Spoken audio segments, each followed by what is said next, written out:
अस्सलाम वालेकुम, आप देख रहे टेक्निकल वहीद खान। आज की वीडियो में मैं आपको सोलर चार्ज कंट्रोलर की परफॉर्मेंस के बारे में बताऊंगा और दिखाऊंगा आपको, जिसकी रिव्यू की वीडियो मैं पहले बना चुका हूं। ऑटो 2448 वोल्ट है और 60 एम्पेयर है।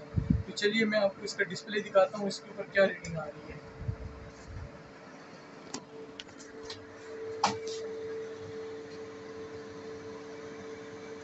इस टाइम पे पीवी से 6.8 एम्पेयर आ रहे हैं और बैटरी को जा रहे हैं 34.2 एम्पेयर। ठीक है, और बैटरी इस टाइम है 50.8 वोल्ट, क्योंकि ये 48 वोल्ट की बैटरी सेटअप है। तो 51 शो कर रहा है रीडिंग। तो चलिए मैं आपको किलोमीटर के साथ भी इसका चेक करके बताता हूँ कि क्या आ रहा है, इसका ऊपर से क्या आ रहे हैं और ये नीचे क्या कर रहा है। सबसे पहले हम डीसी एम्पेयर चेक कर लेते हैं।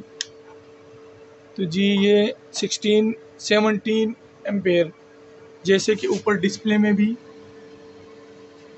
17 एम्पेयर दिखा रहा है और ऊपर से भी 17 एम्पेयर ही आ रहे हैं। ठीक है, और बैटरी को क्या जा रहे हैं वो भी मैं आपको दिखाता हूँ। बैटरी को 26.7 एम्पेयर जा रहे हैं। अब इसके ऊपर लोड कितना चल रहा है, कितने एम्पेयर है, वो भी मैं आपको दिखा देता हूँ। इसको हम 40 पे सिलेक्ट करके एसी पे ले जाते हैं और अब ये लोड की वायर है जी। तो ये 5.4 एम्पेयर लोड इस पे इस टाइम चल रहा है। तो बहुत अच्छी इसकी परफॉर्मेंस है और तकरीबन 2 से 3 मंथ हो गए हैं जो ये चल रहा है, लेकिन अभी तक इसने कोई भी मसला नहीं किया। बहुत ही ज़बरदस्त किस्म का ये चार्ज कंट्रोलर है, हाइब्रिड कंट्रोलर है। लेकिन मैंने इसको हाइब्रिड पे नहीं चलाया हुआ, मैंने सिंपली सोलर से बैटरी चार्ज कर रहा हूँ और आगे यूपीएस इसको लगाया हुआ है। 4 बैटरियाँ इसको लगी हुई है,